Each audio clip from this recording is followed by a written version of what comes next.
ખેતરોમાં ભૂંડ અને રોજડા સહિતના પ્રાણીઓની રંજાડ મુદ્દે ઇફકોના ચેરમેન દિલીપ સાંગાણીએ ખેડૂતોને સાથ આપ્યો છે.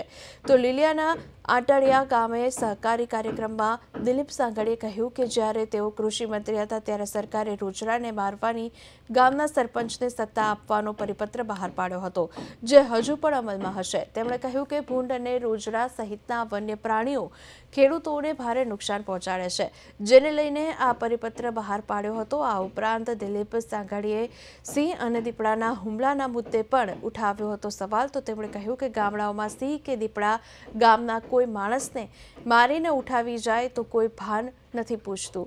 તો હું બોલું છું તો કોઈ ટેકો આપતું નથી, પરંતુ દિલ્હીમાં શ્વાન કરડવા મુદ્દે સુપ્રીમ કોર્ટ વચ્ચે પડે છે.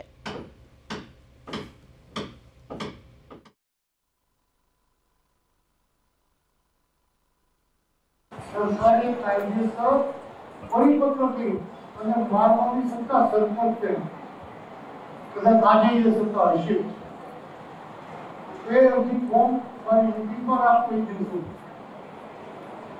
અને જેને અરજી લઈ જાય સરપંચ મંજૂરી આપે, તમે માગો મંજૂરી તો તમને મારવાની મંજૂરી સરપંચ આપે. એ ફોર્મ ભરીને શરતો આપી કે તમે મારીને એને વેચી દો.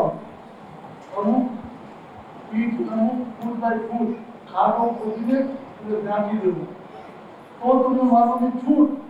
આજે પણ હું માનું છું કહી દઉં એ પરિસ્થિતિ હશે, કારણ કે મેં કર્યા પછી ફેરફાર સમાચાર નથી. સિંહ દીપડા વન્ય પ્રાણીઓ આપણા બાળકોને, આપણા વૃદ્ધોને, આપણને, પશુઓને મારે છે.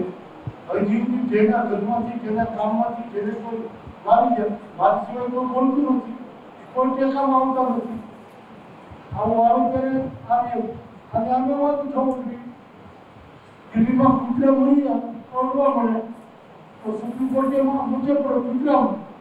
અહીંયા ગામડામાં સિંહ પડી ગઈ છે, કોઈ ભાવ નથી પૂછે. ત્યારે અવાજ ઉઠાવી ત્યારે અવાજ તો ચૂકવો જવાવાળા નથી. તો મને લાગે છે આ વાતને હજી બુલંદ કરવો જોઈએ અને આ બુલંદ અવાજ દ્વારા કૃષિ ક્ષેત્રને